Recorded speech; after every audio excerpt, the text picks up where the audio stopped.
یا اللہ یا اللہ یا اللہ یا اللہ۔ رسول اللہ صلی اللہ علیہ وسلم کا طریقہ مبارک تھا، نماز سے ذرا وضو کی طرف آ جائیے۔ میں بڑے ہی ادب سے گزارش کروں گا، میری ان باتوں پہ تھوڑی سی توجہ کیجیے گا۔ میں آپ کا بھائی ہوں اور میری اللہ سے دعا ہے اللہ ہمیں جنت میں بھی جمع فرمائے۔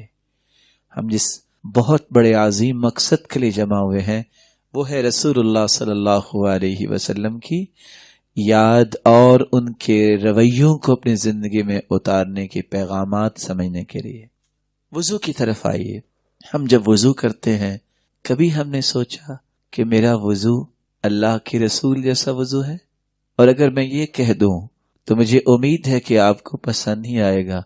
کبھی میں نے اپنی گھر والی کا اور اپنی بیٹی اور بیٹے کا وضو چیک کیا کہ میری اولاد یونیفارم میں تو غلطی کرے، ہم کہتے بیٹا یوں نہیں، آپ نے جوتا کیسے پہنا، بیٹا آپ نے قلم کہاں لگا لیا، بیٹا آپ یہ کیسے چل رہے ہیں آپ۔ کبھی ہم نے گھر بیٹھے ان کا وضو بھی چیک کیا؟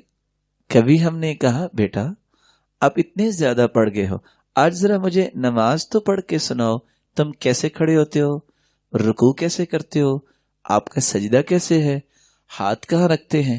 ہمیں تو اللہ نے پیدا اس لیے کیا، اور اس کا یہ قطعاً مطلب نہیں کہ آپ پڑھائی نہ کریں، اللہ آپ کی اولادوں کو پی ایچ ڈی کروائے، لیکن اصل مشن کو چھوڑ کر ہمیں اللہ کے رسول کے زاویوں کو اپنے گھر کے ایک فرد میں لانا ہے، احترام سے، نرمی سے اور پیار سے۔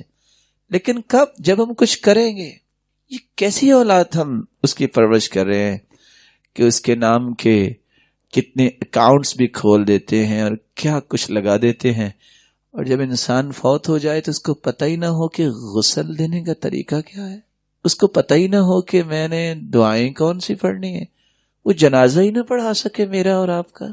وضو کرتے وقت اللہ کے رسول صلی اللہ علیہ وسلم کا طریقہ یہ تھا، اور مجھے امید ہے آپ تو ماشاءاللہ بڑے اچھے طریقے سے وضو کرنے والے ہوں گے۔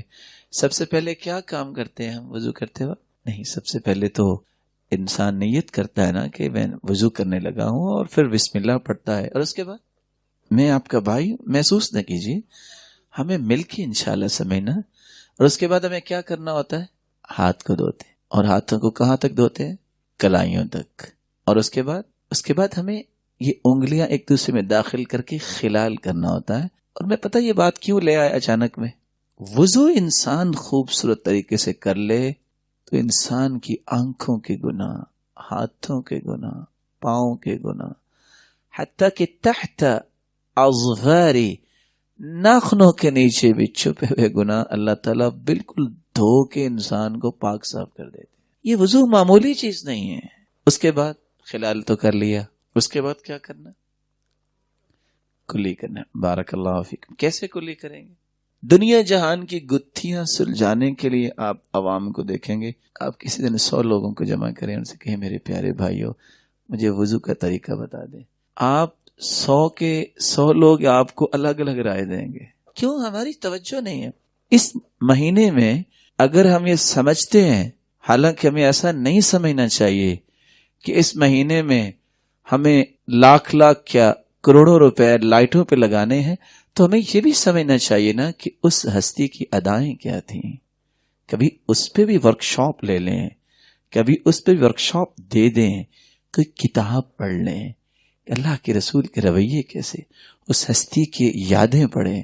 یہ بھی تو میں کر سکتا ہوں نا کہ مجھے صرف اپنی دھن میں کام کرنا ہے کہ بس کھانا اچھا ہونا چاہیے، اور دن یہ ہے کہ کچھ موسیقی کا بھی بندوبست ہونا چاہیے، چلو لوگ کہیں کیا کمال کا انہوں نے اہتمام کیا ہے۔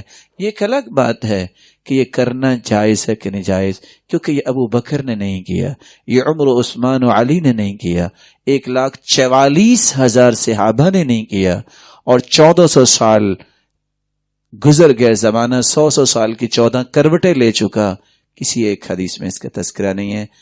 ہماری توجہ ایسے امور پر جب ہوتی ہے تو اللہ ہمیں توفیق دے، ایسے پہ کیوں نہیں ہوتی؟ میں کس کا محب ہوں، ذرا اس کی ہستی کو تو پہچانوں، میں اس کی اداؤں کو تو پہچانوں۔ آپ کلی کرتے، آدھا پانی اپنے منہ میں ڈالتے اور آدھا آپ ناک میں لے جاتے، 3 مرتبہ کلی کریں، میں مختصر ذرا کرتا ہوں. اس کے بعد کیا کرتے ہیں؟ میں ایک نقطے پہ آپ کو لے جانا چاہتا ہوں، صرف ایک گزارش کرنے کی. اس کے بعد کیا کرتے ہیں؟ اس کے بعد اپنے چہرے کو دھوتے ہیں اور پھر اللہ آپ کو عزت دے اور سلامت رکھے.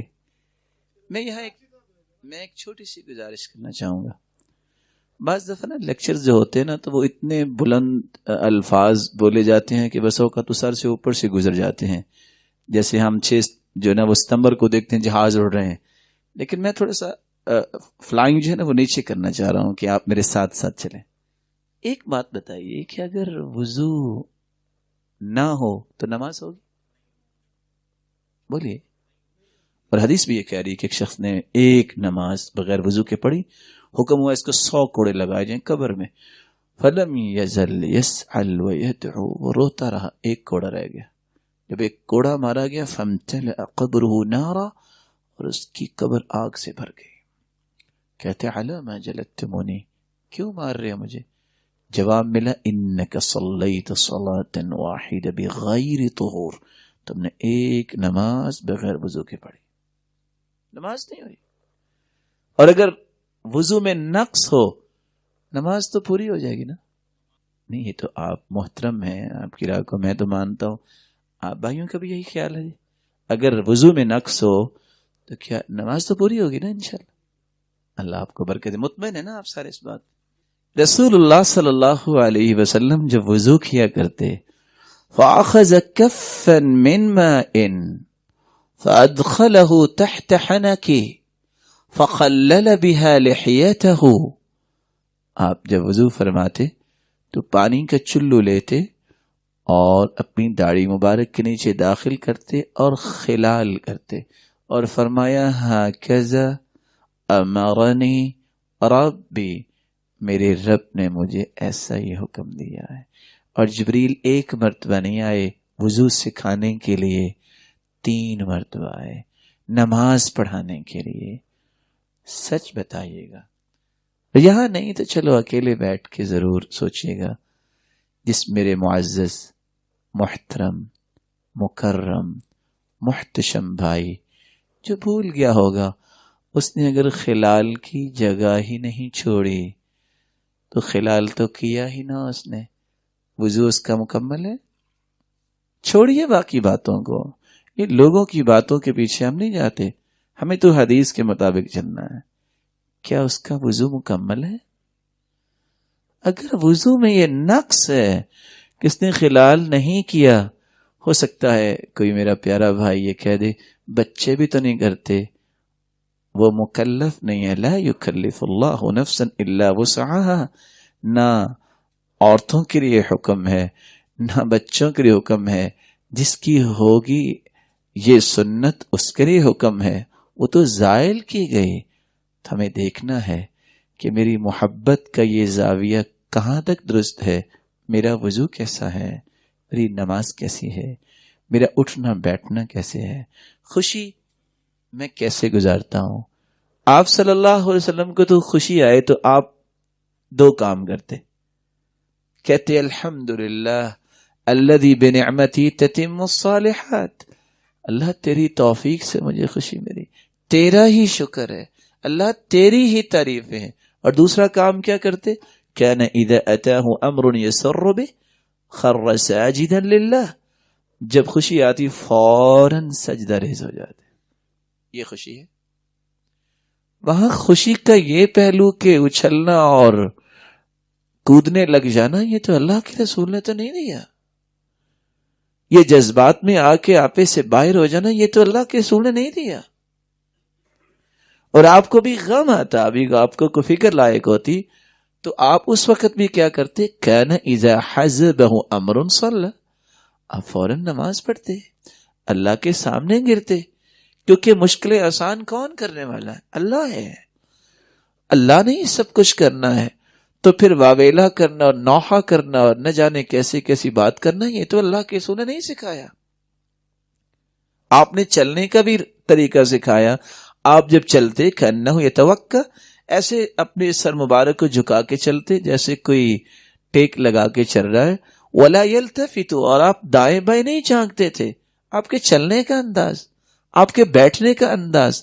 آپ کسی مسافہ کرتے تو اللہ کے رسول سے بڑا کون تھا؟ آج کی اگر سمجھے، اللہ نہ کرے کوئی ایسا سمجھے کہ میں بہت بڑا انسان ہوں، بڑا اللہ کے رسول سے بھی کوئی بڑا تھا؟ اس سے بڑا تو اللہ نے پیدا ہی نہیں کیا. آپ اب مسافہ کرتے اس وقت تک ہاتھ نہیں چھوڑتے تھے جب تک اگلا نہ چھڑا لیتا. محبت اور اپنائیت اتنی دیتے.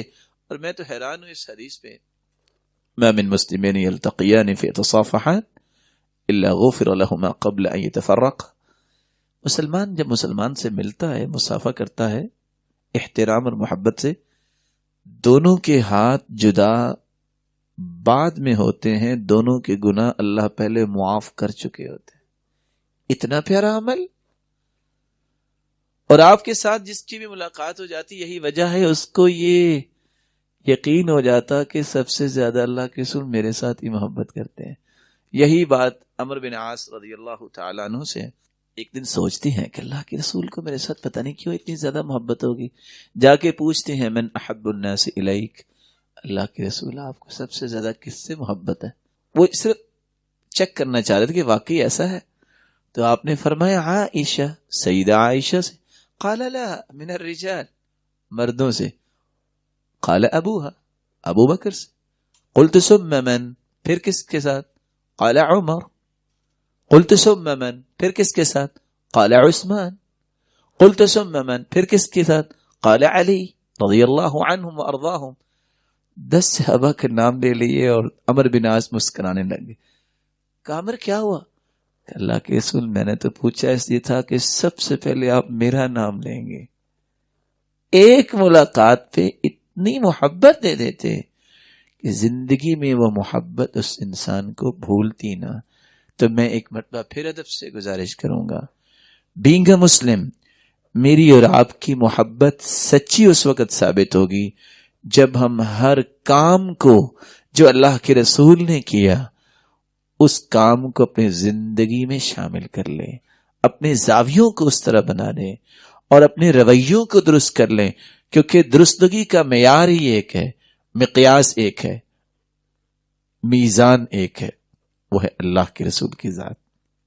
جو انہوں نے کیا، جو انہوں نے کروایا، اس سے بڑا معیار نہ اسلام نے دیا ہے اور نہ ہی کوئی معیار ہے.